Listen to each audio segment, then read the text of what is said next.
Journalists got access this week to a damaged and dangerous facility they often report on but rarely visit. The operators of Fukushima Daiichi allowed the media to tour the nuclear plant. A team from NHK went inside. Tokyo Electric Power Company officials have restricted access to Fukushima Daiichi since the 2011 earthquake and tsunami crippled the facility. 4 reactors were damaged. 3 of them suffered meltdowns. The plant is far from stable and radiation levels are still high.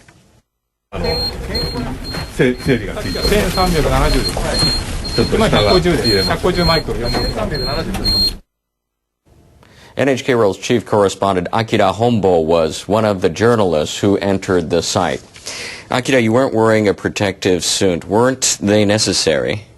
The site has been cleaned up to keep the contaminated particles in the air to a minimum. We wore masks, gloves, and shoe coverings as a safety precaution. We entered through the main gate and visited the control center. The radiation level climbed from 3.5 microsievert per hour to 30. The highest reading was on the ocean side of the building. That houses the number 3 reactor. It was over 1,300. Radiation levels remain high. We only stayed there for an hour. By comparison, for example, the background radiation level in New York is between 0.05 and 0.25. So it's quite high. Now, ultimately, the utility will have to dismantle the reactors. What kind of work is going on now at the plant? At this point, the most important task remains to cool down the melted fuel inside the damaged units. The fuel could be as hot as a 1 megawatt heater. It's similar to heat emitted by 1,000 electric stoves in a small space. If these units aren't kept consistently cool, another meltdown could happen. Spent fuel rods are also stored in all the reactor buildings. The other important task is to remove them.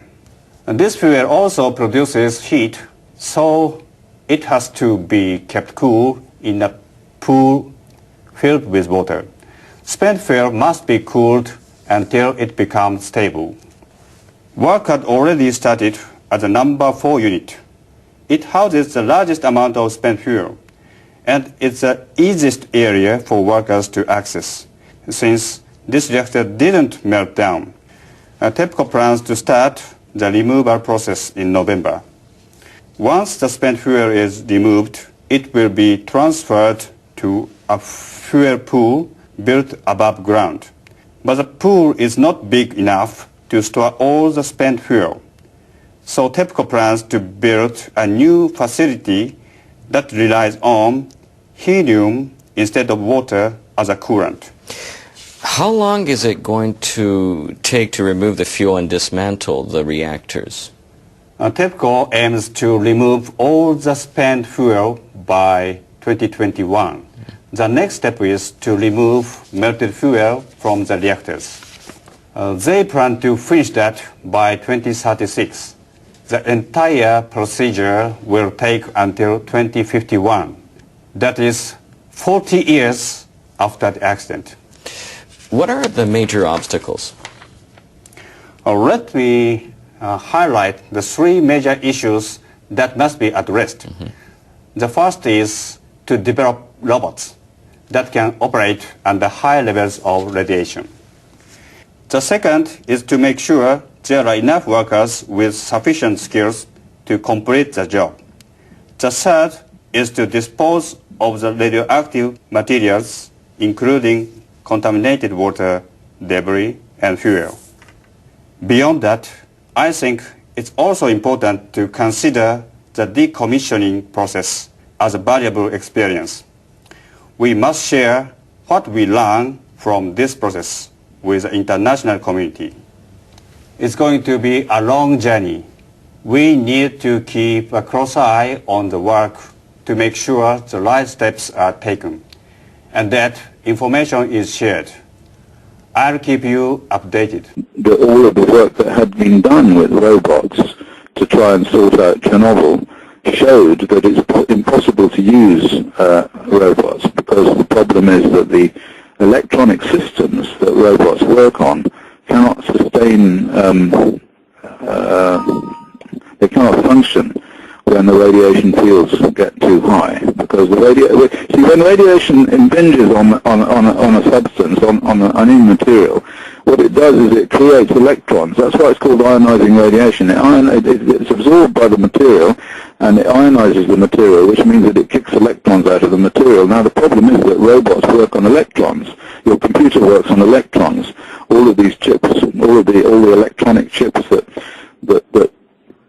people use are all work on electrons, and you can't have a system where the electrons are just randomly being kicked out all over the place, because ultimately the whole thing gets scrambled. And that's what they found in Chernobyl. And they tried everything. They tried the Germans had some very fancy robots, and then they tried robots from somewhere else, and they built their own robots, and none of the robots worked. They worked up to the point where they got into the high radiation fields, and then they just went mad, went round in circles, and sort of fell off the side. That's why in the end in Chernobyl they had to send men in. They called them bio-robots, and they just called up 20,000 men from the reserve army lists, and they put roofing lead around them and sent them in to pick up this stuff by their bare hands and throw it over the side. And of course they all died. Workers have begun removing debris from an area in northeastern Japan that's been off limits for more than a year. They're cleaning up wreckage from the 2011 earthquake and tsunami. The debris remained untouched because of radioactive contamination from the Fukushima Daiichi plant. Government officials had designated some coastal areas in the city of Minami Soma as being inside a 20-kilometer no-entry zone around the nuclear plant. They lifted an entry ban last April in some areas, but it took 10 months for authorities to obtain residents' approval to create a temporary storage site for the debris. Workers have now begun sorting more than 20,000 cubic meters of wreckage into burnable and non-burnable substances. Crews will take the burnable debris to the temporary storage site where it will be incinerated. I'm really glad that they are finally starting to clear the debris. I think it's a first step. I've received a lot of requests to get rid of the debris as quickly as possible. We will work hard to remove all the debris as soon as possible.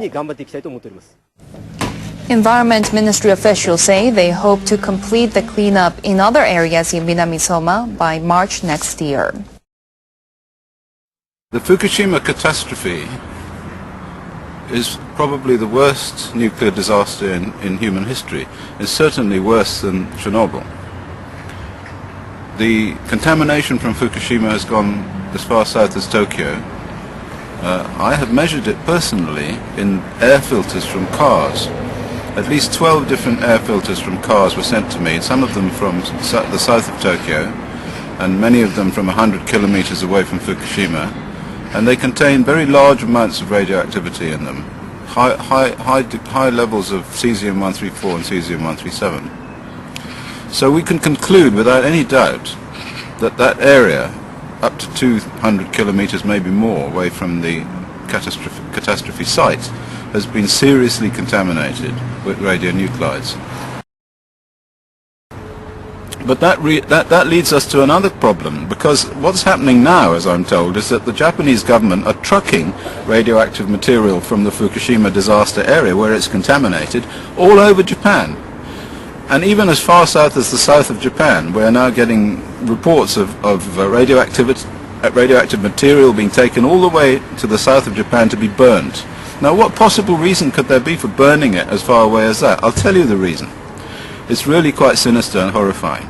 The reason is this, that eventually when these children start to die from leukemia, from other cancers, from heart disease, from whatever, their parents are going to want to go into court.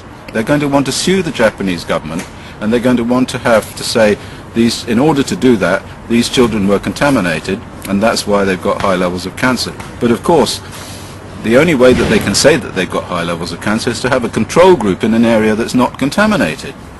for example, the south of Japan. So I believe that the project to take this material and burn it all over Japan is to destroy all of Japan, is to increase the cancer rate in the whole of Japan so that there will be no control group to which you can compare these children in the Fukushima area.